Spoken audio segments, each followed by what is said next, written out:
kita akan lanjutkan ya ke percobaan cahaya. Ya, judulnya hari ini LPS 05, cahaya judulnya. Jadi kalau kemarin atau sebelumnya pernah saya jelaskan tentang apa itu cahaya. Ya, cahaya itu adalah salah satu gelombang elektromagnetik ya yang tampak, yang bisa kelihatan. Itu kelebihannya ya. Dia mempunyai cepat rambat. Berapa cepat rambatnya tadi? 300 juta meter per detik ya. Nah, ini luar biasa sekali cahaya itu. Nah, untuk percobaan cahaya itu sangat menarik ya anak-anak, karena kita bisa melihat percobaannya itu bisa langsung dilihat ya. Jadi bisa kamu lihat, bisa konkret, bisa nyata, bisa kamu lihat cahaya itu bagaimana tingkah laku cahaya pada percobaan ini. Nah, untuk percobaan ini kita punya tujuan, tentu ada kompetensi dasarnya, bisa kamu baca di situ ya di 4.12.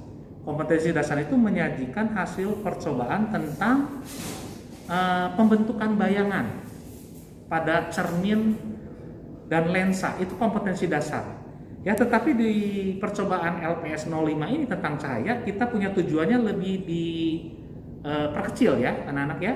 Jadi di sini kamu bisa baca, di tujuannya itu adalah meneliti sifat perambatan cahaya dan menyelidiki sifat pemantulan cahaya pada cermin datar. Jadi lebih spesifik ya, lebih khusus ya. Nah, alat-alat apa saja yang akan kita gunakan? Tentu kamu harus lihat di pelajaran sebelumnya waktu kamu membongkar optical kit ya. Kalau di sini saya akan tunjukkan, dan tidak semua alat di optical kit dipakai. Jadi yang dipakai di sini ya, yang pasti ini ya. Ini apa kemarin namanya? Meja ya, meja optik. Oke. Kemudian kita memakai ini ya, rel presisi. Kemudian ini adalah kakinya, begitu. Kemudian ini adalah dudukan, ada 3, kita pakai dudukannya, ya. Kemudian kita pakai di sini sumber cahayanya. Nah, kamera boleh mendekat biar kelihatan. Di sini ada sumber cahayanya, ya. Nah, kemudian dia nanti dihubungkan dengan namanya catu daya atau power supply di sini ya, anak-anak ya, begitu. Nah, terus di sini sebetulnya ini hanya untuk memfokuskan cahaya, dikasih lensa ya. Di sini dikasih lensa cembung. Nah, terus nanti di sini ada yang namanya diafragma ya. Diafragma di sini kita pakai, ada yang bisa 5 celah, ada yang bisa 1 celah. Baik. Kemudian di sini ada satu nama alat yang sangat penting.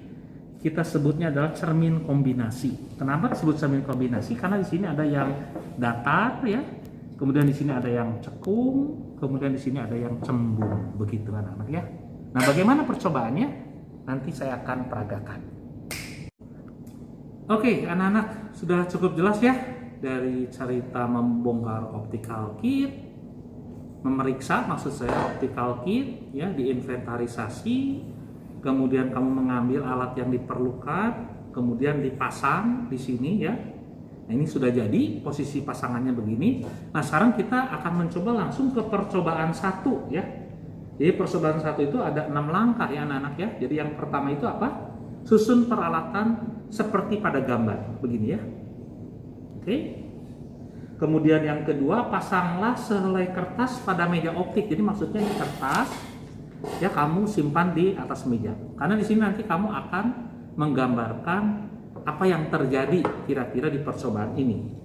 Kemudian pasang diafragma 5 celah, udah ada, boleh kamera mendekat, ini 5 celah ya, didekatkan. Jadi celahnya memang ada 5 ya, 1, 2, 3, 4, 5 begitu. Lalu nanti kita akan coba menyalakan lampunya di sini ya. Tentu ini ruangan harus kita gelapkan. Sekarang ruangannya masih ruang terang. Untuk percobaan ini anak-anak tentu kita perlu sekali yang namanya ruang gelap ya. Jadi ruangan ini harus kita gelapkan supaya cahayanya bisa tampak jelas. Baik ya, kita akan coba percobaannya. Sudah siap semua anak-anak ya? Iya. Kasih kode. Baik anak-anak, ya kita sekarang sudah ada di ruangan gelap ya, walaupun tidak benar-benar gelap. Memang nenek saya pernah bilang ya, jangan main di ruang gelap. Nenek waktu itu bilang pada saya, ya, hei, jangan main di ruang gelap ya. Nenek bilang itu berbahaya. Ya, apakah kamu percaya terhadap ungkapan itu? Saya juga kurang tahu. Tapi kalau sekarang kamu bermain di ruang gelap tentu tidak berbahaya karena kita akan mengamati tentang cahaya yang di depan ini, ya. Oke, saya akan nyalakan cahayanya ya. Jadi yang pertama kita set dulu dia ke 8 volt. Kamera boleh lihat ke sini 8 volt nih. Ya. Di 8 volt. Oke, ini udah terkoneksi, lalu saya akan nyalakan. Ya. Oke, kamera bisa lihat ke sumber cahayanya di sini. Nah, saya akan atur ya. Jadi ini bisa diatur, anak bisa diputar nih. Tolong perhatikan, di belakangnya bisa diputar. Ya, tuh kan. Kalau saya putar nih blur ya. Kelihatan? Kamera tolong sini blur. Tapi saya putar lagi ya, berlawanan arah jarum jam. Nah, lebih fokus. Oke ya. Nah, sekarang kita lihat. Nah, ini percobaannya. Nah. Jadi cahaya itu artinya apa di sini? Artinya dia tuh merambat lurus. Ya. Cahaya merambat lurus karena dia punya tadi 5 celah, jadi ada 5 garis. 1 2 3 4 5 ya. Nah, yang paling bagus adalah kamu harus bisa menghasilkan cahaya merambat lurus ya, yaitu garisnya itu paralel atau sejajar. Nah, bagaimana untuk menghasilkan paralel atau sejajar? Nah, kita bisa atur di bagian ini. Coba tolong kamera ke arah tempat mengatur. Jadi saya bisa maju mundur ya. Oke, kelihatan? Nah, saya atur begitu ya, lebih sejajar. Sip. Udah selesai nih percobaannya. Tinggal kamu ngambil penggaris dan ngambil pensil ya, nanti di sini digariskan atau dibuat penggarisnya. Sudah paham anak-anak? Silakan dilakukan.